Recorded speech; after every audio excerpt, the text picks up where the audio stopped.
श्री सीता रामाय नमः। पंचम सोपान सुंदरकांड। शांतम शाश्वतम प्रमेयम नघम निर्वाण शांति प्रदम ब्रह्मशंभु फणीन्द्र से वयम निशम वेदांत वेद्यम विभुम रामाख्यम जगदीश्वरम सुरगुरुम माया मनुष्यम हरिम तंदेहम करुणाकरम रघुवरम भूपाल चूड़ामणिम। शांत सनातन प्रमाणों से परे निष्पाप मोक्ष रूप परम शांति देने वाले ब्रह्मा शंभु और शेष जी से निरंतर सेवित वेदांत के द्वारा जानने योग्य सर्वव्यापक देवताओं में सबसे बड़े माया से मनुष्य रूप में दिखने वाले समस्त पापों को हरने वाले करुणा की खान रघुकुल में श्रेष्ठ तथा राजाओं के शिरोमणि राम कहलाने वाले जगदीश्वर की मैं वंदना करता हूँ। अतुलित बलधामम हेम शैलाभ देहम दनुज वन कृशानुम ज्ञानी नामग्र गण्यम सकुला गुण निधानम वानराणाम धीशम रघुपति प्रिय भक्तम वात जातम नमामि। अतुल बल के धाम सोने के सुमेरु पर्वत के समान कांति युक्त शरीर वाले दैत्य रूपी वन को ध्वंस करने के लिए अग्नि रूप ज्ञानियों में अग्रगण्य संपूर्ण गुणों के निधान वानरों के स्वामी श्री रघुनाथ जी के प्रिय भक्त पवन पुत्र श्री हनुमान जी को मैं प्रणाम करता हूँ। हनुमान का लंका को प्रस्थान। जब जामवंत जी ने कहा कि हनुमान तुम तो कुछ भी करने में समर्थ हो, तब उन सुंदर वचनों को सुनकर हनुमान जी को बड़ा हर्ष हुआ। वो प्रसन्न होकर बोले, हे भाइयों, मैं सीता जी की खोज में निकलता हूँ। तुम सब लोग तमाम दुख सहकर कंद मूल फल खाकर मेरे लौटने तक मेरा इंतजार करना। जब तक मैं सीता जी को देखकर लौट ना आऊं, तुम सब यहीं रहना। काम अवश्य होगा, क्योंकि मुझे बहुत ही हर्ष हो रहा है। ये कहकर सबको मस्तक नवाकर तथा हृदय में रख श्री रघुवीर जी को धारण करके हनुमान जी हर्षित होकर चले। समुद्र के तीर पर एक सुंदर पर्वत था। हनुमान जी अनायास ही कूदकर उसके ऊपर चढ़ गए और बार बार श्री रघुवीर का स्मरण करके बलशाली हनुमान जी उस पर से बड़े वेग से उछले। जिस पर्वत पर हनुमान जी पैर रखकर उछले, वो तुरंत ही जमीन में धंस गया। जिस प्रकार श्री रघुवीर जी का अमोघ बाण चलता है, वैसे हनुमान जी चले। समुद्र ने उन्हें रघुनाथ जी का दूत समझकर मैनाक पर्वत से कहा, हे मैनाक, तुम हनुमान जी की थकावट दूर करो, अपने ऊपर ठहराकर उन्हें थोड़ा विश्राम दो।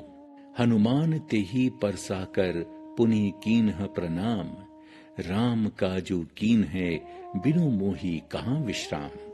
हनुमान जी की परीक्षा। परंतु हनुमान जी ने उसे हाथ से छू भर दिया। फिर प्रणाम करके कहा कि भाई, श्री रामचंद्र जी का कार्य किए बिना मुझे विश्राम कहां, अर्थात मैं प्रभु का कार्य पूरा किए बिना विश्राम नहीं कर सकता। देवताओं ने पवन पुत्र को लंका की ओर जाते देखा। उनकी विशेष बल बुद्धि की परीक्षा के लिए उन्होंने सर्पों की माता सुरसा को भेजा। उसने आकर हनुमान जी से कहा, अरे ठहर जा, जाता कहाँ है? आज देवताओं ने मुझे भोजन दिया है, तुझे खाकर अपनी भूख मिटाऊंगी। ये वचन सुनकर पवन कुमार ने कहा, हे माता, मैं श्री राम जी का कार्य करके लौट आऊं और सीता जी की खबर लाकर प्रभु को सुना दूं, तब मैं स्वयं ही तुम्हारे मुंह में घुस जाऊंगा, अर्थात तब आप मुझे खा लेना। हे माता, मैं सत्य कहता हूं, अभी तो मुझे जाने दो। जब किसी प्रकार से उसने जाने नहीं दिया, तब हनुमान जी ने कहा, यदि तुम नहीं मानती हो तो लो, मुझे खा लो। इतना सुनकर सुरसा ने योजन भर अर्थात 4 कोस में अपना मुंह फैलाया। तब हनुमान जी ने अपने शरीर को उससे दूना बढ़ा लिया। फिर उसने 16 योजन का मुख किया। हनुमान ने तुरंत ही 32 योजन तक अपना आकार बढ़ा लिया। अब तो जैसे जैसे सुरसा अपने मुख का विस्तार करती गई, हनुमान जी उसका दूना रूप दिखलाते गए। अंततः उसने 100 योजन का मुख किया। तब हनुमान जी ने झटपट ही बहुत ही छोटा रूप धारण कर लिया और उसके मुंह में घुसकर तुरंत ही बाहर आ गए। फिर उसे सिर नवाकर विदा मांगने लगे। तब सुरसा ने कहा, मुझे तो देवताओं ने तुम्हारी बुद्धि और बल की परीक्षा लेने के लिए भेजा था, सो वो मैंने देख लिया। तुम श्री रामचंद्र जी का सब कार्य अवश्य संपन्न करोगे, क्योंकि तुम बल बुद्धि के भंडार हो। ये आशीर्वाद देकर वो चली गई। तब हनुमान जी हर्षित होकर आगे बढ़े। छाया पकड़ने वाली राक्षसी का वध। वहीं समुद्र में एक राक्षसी रहती थी, जो माया रचकर आकाश में उड़ते हुए पक्षियों को पकड़ लेती थी। आकाश में जो जीव जंतु उड़ा करते थे, वो राक्षसी जल में उनकी परछाई देखकर उस परछाई को पकड़ लेती थी, जिससे वो उड़ नहीं सकते थे और समुद्र के जल में गिर पड़ते थे। इस प्रकार वो सदा आकाश में उड़ने वाले जीवों को अपना शिकार बनाया करती थी। उसने वही छल हनुमान जी के साथ भी किया। हनुमान जी तुरंत ही उसका कपट समझ गए। धीर बुद्धि वीर हनुमान जी ने उसे मार डाला और समुद्र पार चले गए। वहां जाकर उन्होंने वन की शोभा देखी। पुष्प रस के लोभ से भौरे गुंजार कर रहे हैं। उस वन में अनेकों प्रकार के वृक्ष फल फूल से शोभित हैं।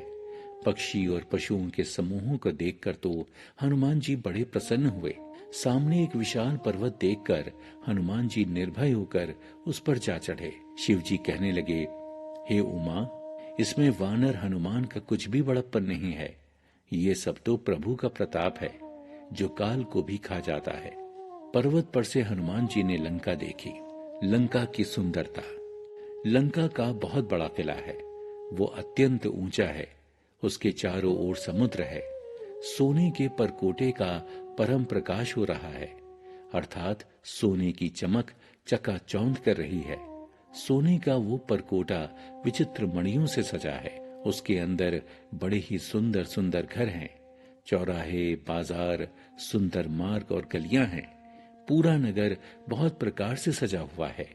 हाथी, घोड़े, खच्चरों के समूह, पैदल तथा रथों के समूहों को गिना नहीं जा सकता। अनेक रूपों के राक्षस दल हैं। उनकी विशाल सेना है। लंका में वन, बाग, उपवन, फुलवाड़ी, कुएं, तालाब और बावलियां सुशोभित हैं। कहीं पर पर्वत के समान विशाल शरीर वाले ताकतवर योद्धा गरज रहे हैं। वो अनेक अखाड़ों में जोर आजमाइश कर रहे हैं। भयंकर शरीर वाले असंख्य योद्धा बड़ी सतर्कता से नगर के चारों ओर से रखवाली कर रहे हैं। तो कहीं पर दुष्ट राक्षस भैंसों, मनुष्यों, गायों, गधों और बकरों को खा रहे हैं। हनुमान जी का लंका में प्रवेश। लंका पर चारों ओर दृष्टि देखने के बाद हनुमान जी विचार करने लगे कि इतनी सख्त चौकसी के बीच लंका में प्रवेश कैसे किया जाए। बिना किसी संघर्ष के लंका के अंदर जा सकूं तो ये अति उत्तम रहेगा। सब प्रकार से विचार करने के बाद पवन पुत्र ने निश्चय किया कि दिन में तो संभव नहीं लगता, लेकिन रात्रि के समय मैं छोटा रूप धरकर लंका में प्रवेश कर सकता हूँ। तब पवन कुमार ने अत्यंत छोटा यानी मच्छर के समान रूप बनाकर और प्रभु श्री राम को हृदय में धारण करके वो आगे बढ़े। लंका के प्रवेश द्वार पर लंकिनी नाम की एक राक्षसी का पहरा था। उसे पता चल गया। तब वो ललकार कर बोली, अरे कौन है और बिना मुझे पूछे कहां चला जा रहा है। हनुमान जी के कुछ ध्यान न देने पर वो पुनः बोली, हे मूर्ख, तू मेरे बारे में नहीं जानता।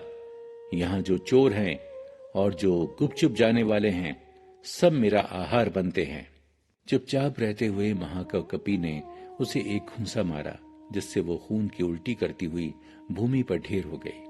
फिर वो अपने को संभाल कर उठी और थर थर कांपते हुए हाथ जोड़कर बोली, रावण को जब ब्रह्मा ने वर दिया था, तब चलते समय उन्होंने मुझे राक्षसों के विनाश की ये पहचान बताई थी कि जब तू बंदर के मारने से व्याकुल हो जाए, तब तू राक्षसों का संहार हुआ जान लेना।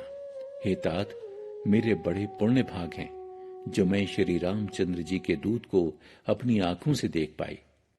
फिर प्रसन्न होकर बोली, हे तात, स्वर्ग और मोक्ष के सब सुखों को तराजू के एक पलड़े में रखा जाए तो भी वो सब मिलकर दूसरे पलड़े पर रखे हुए उस सुख के बराबर नहीं हो सकते जो क्षण मात्र के सत्संग से होता है।